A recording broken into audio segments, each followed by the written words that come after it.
Shout out sa lahat ng mga negosyante, may mga negosyo kayo, coffee shop, restaurant, bakery, kahit anong negosyo pa yan, tiangge, bazaar, nasa food business kayo, gusto kong i-offer sa inyo ang product namin na raw honey, pure honey, no? Igorot ako, I am from Cordillera region, tayo ang direct supplier nito. Inaalok ko lang to sa negosyo ninyo, mataas ang demand ng pure honey, ng raw honey, no? Okay, sige, salamat.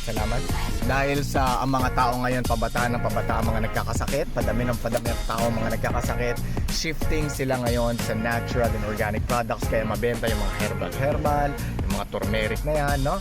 Pati ang honey, mabenta yan sa taong bayan. Kung hands-on ka sa negosyo mo, alam mo yan, hinahanap ng taong bayan yan, no? Sa negosyo mo, pag bumibili sila at napupunta sila sa negosyo mo.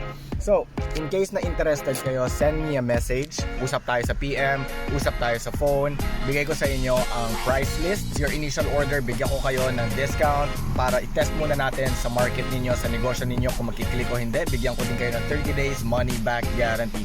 Ibig sabihin, pag hindi kayo satisfied sa sales on the first 30 days, buy out ko yung mga remaining bottles. Yung risk para sa inyo, bababa, no? Check nyo na lang din yung TikTok account natin. We have around 6,000 followers. We have almost 500 video contents posted. Check nyo na lang din yan. Ingat kayo palagi and God bless. This is just a quick video.